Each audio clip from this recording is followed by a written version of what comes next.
Hello, I'm Neil Hickok, Neil MacDonald Hickok, and you're watching Fireside Chat. We're here at the lovely and historic Dobbins Station in Goshen, New York, right across the street from Village Court. And I have with me a gentleman named Bennett Weiss from Newburgh, New York. And I'm going to let Bennett tell his story in his own words. Thank you for coming, Bennett. Oh, thank you for inviting me. I understand you had a little trouble here in the village. Oh yeah, but you more than made up for it with this hospitality. I didn't get quite so warm a welcome by the constabulary here. Well, hopefully we can make up for that. Okay. So why don't you lay this on us? Tell us what happened to you. Well, Start from the beginning. Well, the beginning is probably farther back than my memory goes, but I'll start from the morning of my arrest. I'd woken up that morning determined. This was the morning when Obama was going to be addressing the children of the nation in a pep talk, a back-to-school speech. I'm sure everyone remembers that. And there was quite a bit of controversy leading up to it. And I was concerned by an article I had read in the Times Herald Record the Saturday prior to that, saying that a number of districts were going to either be not airing Obama's speech or airing it in a very limited way. And it appeared that this was a reaction to pressure from political groups within each of these school districts, mostly in the form of, we don't want this president propagandizing our kids. And that just seemed a little bit more than I could take sitting down, so I stood up and drew some scribbles on my little placard and went about the business of picking the district that would be most appropriate to have my grievances expressed and redressed, and it chose Goshen because Goshen was one of the few districts that, at least on its website, appeared to be categorically and absolutely prohibiting or preventing the airing of the speech. Most districts did something else, which was left this option up to each teacher. That wasn't a strategy I was happy with either. I thought that it put a lot of pressure on teachers. It was a potential wedge issue and caused trouble with one set of parents or another. Either way they were going to piss somebody off, right? Someone was going to get angry at that.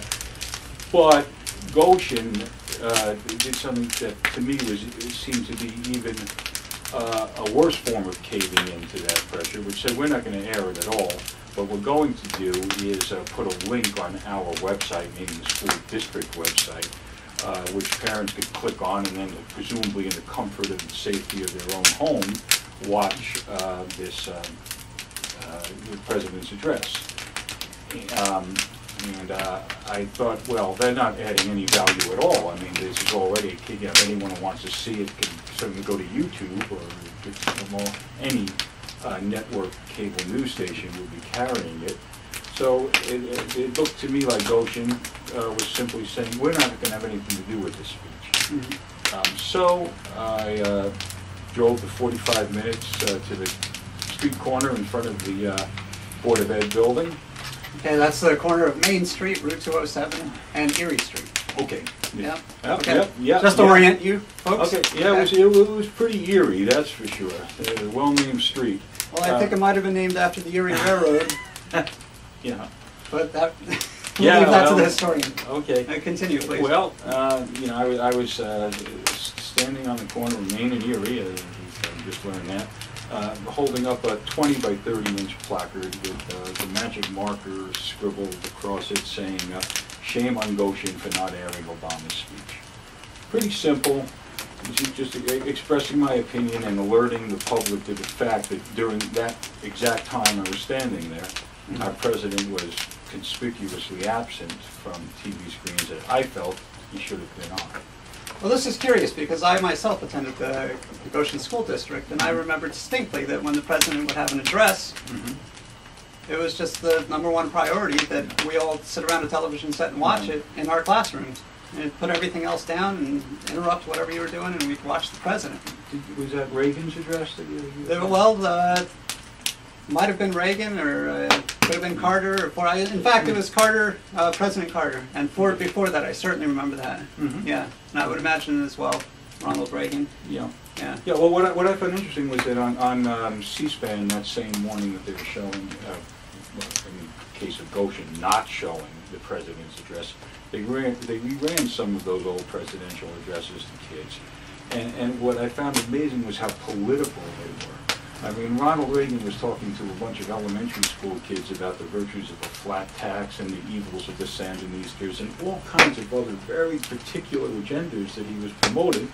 And here we have a president whose speech was already, in the text of which was already given to the districts and shown to be nothing but a pep talk, without any kind of politics or agenda being advanced, certainly not directly. So I stood on my corner with my sign, and I've done that many, many times. This isn't the first time I'm a veteran at standing on street corners. And things were going as they usually do, with a vast majority of motorists ignoring me, and a few giving me, thumbs up, a few thumbs down, a few other fingers up, a few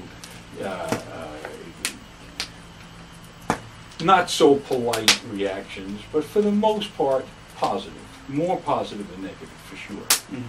And kind of uneventful until, as I said, after about 45 minutes of standing there, roughly 12:45, I'd say, an officer rode up to me on his bicycle and asked me if I had a permit.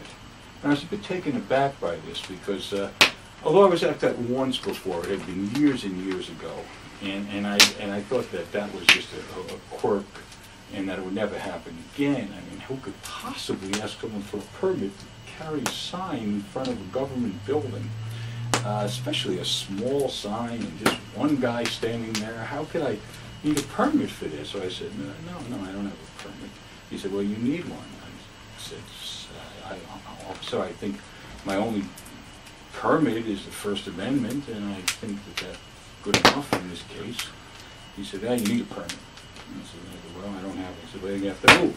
What if I don't? If you don't move, I'm going to arrest you. He said, you're going to arrest me. A few minutes later, a squad car pulled up. A sergeant came out, a serious-looking gentleman, asked me to empty my pockets, place my hand on the hood of the car, and all this stuff that I'd never been through before. I was never arrested like that. And I got to say, it was a little bit scary. And confusing to me. It was more confusing than scary, because I just kept in the back of my mind saying, how could this be? I mean, I'm holding up a sign, innocuous. There was no curse words on it. I wasn't flashing and running out on the street. I was very safely positioned on a street corner and respectful of the very few pedestrians who happened by. So it sounds like you were out there for 45 minutes before anybody showed up, so certainly you weren't a nuisance, and I don't suppose anybody probably called up. I mean, look, this is a hot button. Anytime you have the word Obama, if you just had the sign that said Obama on it, you're going to evoke reactions. So certainly there was a few people who were driving past who really, pretty upset with me, and I won't repeat some of the language they used, but it was ugly. But more than that, people would stop and say, I really appreciate what you're doing. If I had the time, I'd be out there with you. That, at least 4 to 1, that type of response over the negative. So I was feeling pretty good about it all. And as I said, they got handcuffed and put in the back of a police car, taken down to the station house and chained to the bench, which struck me as kind of weird because in the car ride down, I thought that I had established my, that I was a safe character. I thought that the officers realized that I'm not any physical threat. I'm not a threat of flight or anything like that. But I guess it's just David Gore. They had to chain me to the bench. So I sat there for about an hour and a half asking questions while the arresting officer typed away a report. Was